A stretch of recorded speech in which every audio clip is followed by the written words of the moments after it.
origin of the white race, links to Esau, links to Edom, whatever you call Esau, the same thing.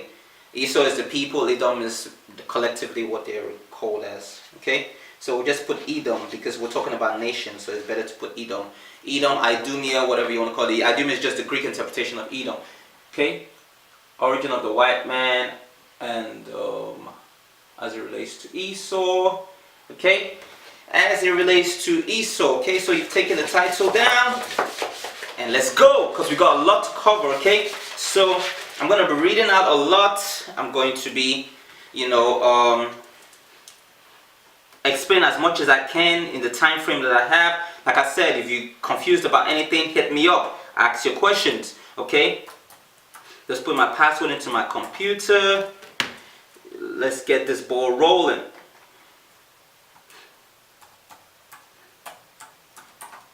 Right, so got my computer because I'm going to need that to get out some articles and stuff. Okay, now most of the things that come, I prepared myself. I'm not usually this prepared. Anyone that watches my topic, my teachings, I go on impulse, and I go spontaneous as the Spirit leads me. But I had to take notes for this ones because like I said, we have to prove all things. So I need to bring in some research, extracts from some articles. Those are the key points that will get us what we need to get, because and I will show why I'm not going to go as intensively as I said I would. Even though today's topic, for those of you who are not genetic inclined, will be very extensive. You could leave that. I'm going to cover, like I said, I'm not going to leave any stone unturned. But when I say not, I'm not going to go as deep, because this is like I said, this is all I do. This is my main thing. Well, not all I do right now, because I'm focusing on other things, but like I'm doing divine genetics, so it's all part of, this is the main thing. This is what my passion is, genetics. The main point. What we need is just to establish who Esau is, and stop that whole nonsense that Esau is not the white man. Let's find out what the dispersion, of that gene was about. The white man that we see today. Who's the white man we see today? We're going to explain it in terms of Gehazi, because that's a big problem for a lot of people. They see that Gehazi's seed became white. So there's that whole thing of, but if Gehazi's seed was white, who are they today? We don't know specifically who they are. I'm not going to even kid you with that, because most of the researchers are not coming from a, scriptural point of view. Okay, but we can only assume certain things, based on, the offshoot of the E1B1A, haplotype, because Gehazi most likely would have been a Hebrew. Okay, so that's where, it's probably just going to be more like an assumption, and then we'll just leave it right there. Okay, but the main thing that we need to focus on now is just establishing this white man. Okay, so I'm going to give you a reading list before we carry on. Okay, first book. It's called the Atlas of the Transatlantic Slave Trade by David Eltis. Atlas of the Transatlantic Slave Trade by David Eltis. Okay, that's number one. Let's adjust this.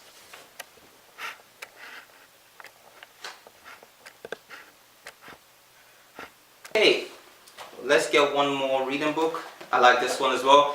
I don't know if you guys are a fan of W.E. Du Bois. I love W.E. Du Bois, and one of his good books is The Souls of Black Folks. So going to soul now, we're going to touch on that. What is a soul? Okay, so, and then, I almost forgot the main book we're going to be using for today. The Races of Europe. And essentially, you see, it's a textbook. It's The Races of Europe. And it's by Carlton S. Kuhn. Must read if you're into anthropology. You want to get details of the origin of the white race. You want to know more extensively. But I'm going to show you certain terms, because if you're not science inclined, certain terms are going to throw you off, and you might not understand what it means, and you might just get lost in it. That's what happens most of the times. when I'm gonna break it down and build it back up to you again, so you know what they were putting when they were saying certain things, and what implication it has for us today in determining the races of the of the people on the earth today. Because like there was one of the articles that said, in order to understand the gene flow of the races today, we need to go back in to the all the times and check out the residue of the DNA or whatever, and find out how how it links to the races today. That's the only way we're going to be able to determine the gene flow. Apart from that, everyone's going to be guessing and everyone's arguing about stuff. All the scientists argue as well. So you don't just take what anyone says. You gotta go into things the same way. You're not gonna just take someone's interpretation of the scriptures. You've got a precept on precept. The same way you gotta do with every book, if you want to go down that road. Okay, but I'm just giving you enough ammunition so that you can be certain in yourself, so you're not swayed by various doctrines saying, oh, Esau is not the white man, and this and that, and who is Esau then who is the white man then? You get what I'm saying? So there's just too much loops in your philosophies and ideologies. But like, I've done a lot of research, so when I say most of the times it's like, I'm not buying into your tale. It's not a case of, oh, I don't want to listen to you. Is that I've done too much research, and most of the times it's like I can't bring these things out straight away to you guys, because it's an extensive thing. That's what this video is about, so we can cover it in depth as much as we can. Okay, so I'm talking too much, we have too much to cover. Let's go. So this is what we're going to finish up with. This goes through a lot of the anthropology. This was done the research was done in 1938, around the 1940s, right? So at that time they didn't have enough they have stuff on the DNA, but it still covers a lot. I mean, it gives you a full understanding of why phenotypes are very important. It gives you a full understanding of how you can actually distribute, how you can trace or follow the frequency and distribution of genes, by just observing specific phenotypes. Okay, obviously DNA now goes ahead to prove it, but both work hand in hand. Anthropology, and genetics does not contradict itself. If it does contradict itself, that's what science is supposed to be about, right? It's supposed to be a fact. A fact's supposed to be a fact no matter how you put it or no matter how it's translated. So they're supposed to work hand in hand. You're supposed to use one to be able to verify the other. If that's not the case, then something is flawed in your understanding. Same thing with the scriptures. The scriptures doesn't contradict science. In fact, the scripture is the final authority. It's what we go by. Our main focus now, as I said, the title we're dealing with is the origin of the white race and as it relates to Edom.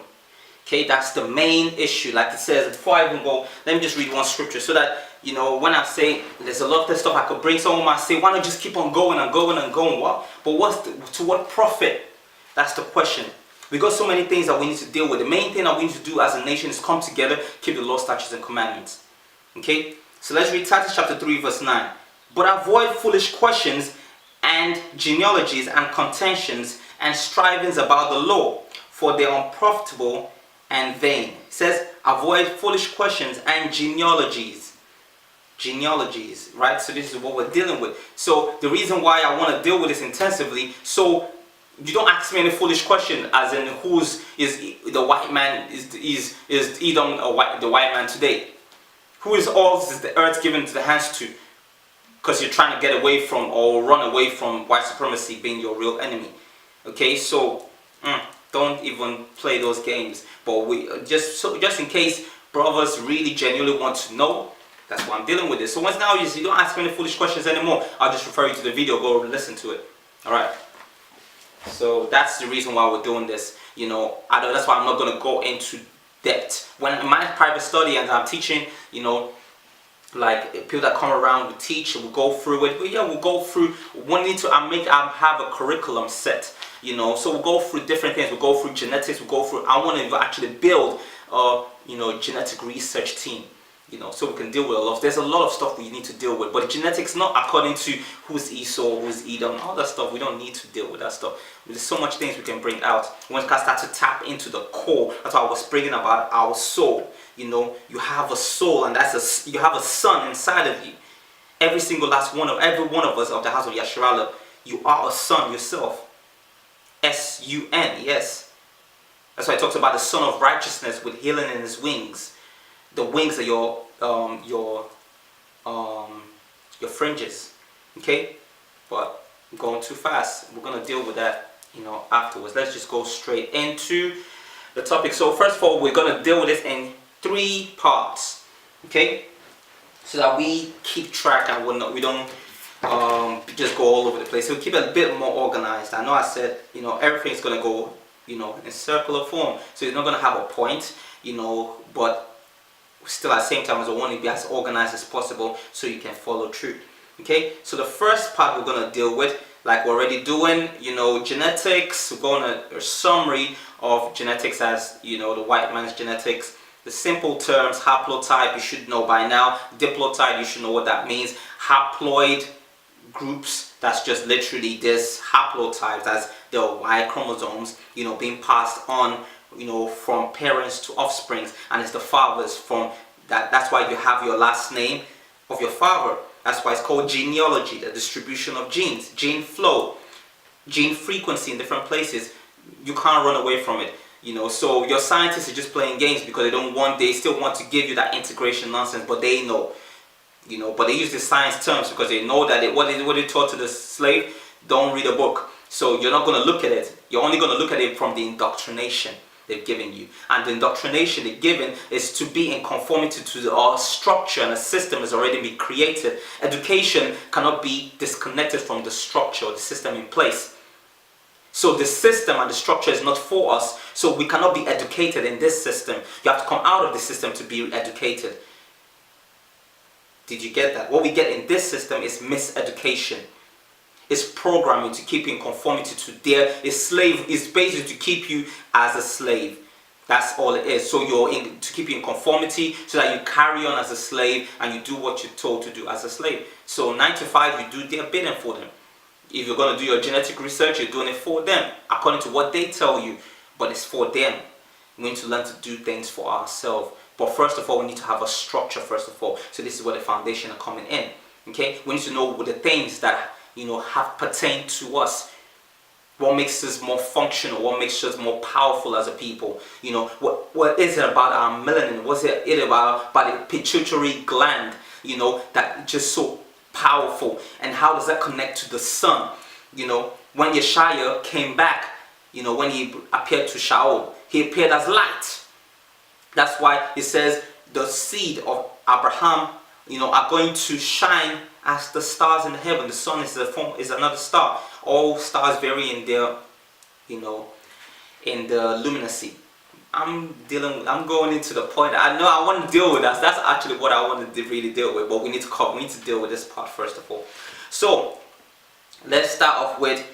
So we've touched on the summary. Hope you've got that. Any questions? Just let me know. If there's anything from the last video. If you don't remember, just go back to the last video. Okay, the E1B1 gene is the haplotype. That's the Y chromosome. From our fathers, that pertains to the Hebrews. Okay, so now we've dealt with the E1B1 gene. There's not much to bring out from there, except you want to start thinking about the offshoots. E1B1B. And all of that, which I might touch in, I might not, we'll just see. Because E1B1B, there's research that's saying most likely, is the Ethiopians. But even with Ethiopia, you're talking about the present Ethiopia. The present Ethiopia is not what it was. The Ethiopia that's written in the scriptures are the Sudanese. Okay, so the Sudanese now, they have the J haplotype, J1 haplotype. I'm going ahead of myself again. That's what we're going to be going into. Okay, but when we're talking about the specific remnants of our people, we're talking about Solomon. Solomon had different wives, right? He had a son for the Queen of Sheba, who was also representative of Egypt at that time. Menelik, and which was called the Queen of the South, right? So she would, have a remnant of the people that are in the present day Ethiopia. How you see geography today is just completely disorientated. Nothing is where it should be. Okay, so we're going to go more in terms of the older manuscripts. We're going to go more in terms of the older, we're going to start off with, pre-flood, post-flood. We're going to deal with the terms that they use in terms of when they talk about, they don't speak about the flood, but terms that they're using that will make you understand that they were talking about the flood period. Okay, right. So let's go to some of my notes. Okay, and let's pull up some stuff. Right. So we're going to start off with the J1. So we've dealt with the Hebrew gene, E1B1A. That's our haplotype, okay? Now we're going to go into the haplotype of other nations just so that we can distinguish them, you know. So sometimes in order to distinguish yourself, you need to be able to come out of yourself and deal with other people. That's the reason why I'm going into this. Okay, especially what has to do with the white man. That's my main target. I'm just going to touch on this J1 because there's some of their people, some of their white people that have these traits. You know what I'm saying? So how do you identify this? How do you distinguish with all the so-called mixing? They even tell you, their scientists tell you there's no such thing. It's about distribution. Okay, so that's why we don't specify, because in specifying it now, you know, you can easily, you know, lose stuff. You know, but you, in terms of race, you always generalize. Okay, like the so-called Negro race. All the Jamaicans in general are Negroes. Does that mean every single Jamaican is a Negro? No. But in general, as a populace, we are. Okay? And that's the kind of things that we're going to be going into. Okay. So I said we're going to deal with this in 3 parts.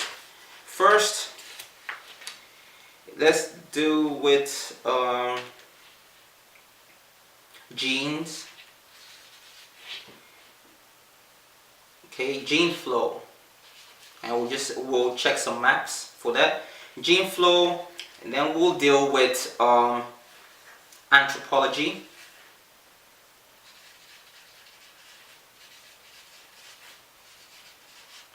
Gene flow, anthropology, or phenotype distribution, or morphology, whatever term you want to use, and then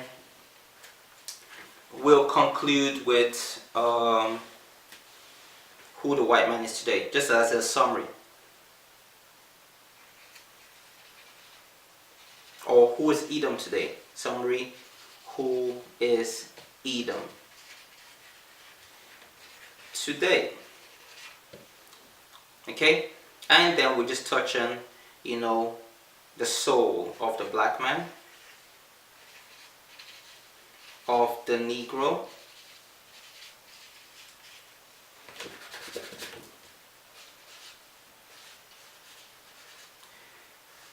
Negro, quote unquote, right? Because we know we're the Hebrews, okay? So I could say the soul of the Hebrew. Actually, that would be a better title, right? No, just for some people that don't know they're Hebrews, you know, that could be a bait to bring them to watch it. Okay, the soul of a so-called Negro. And we just deal with parallel dimensions and multiverse.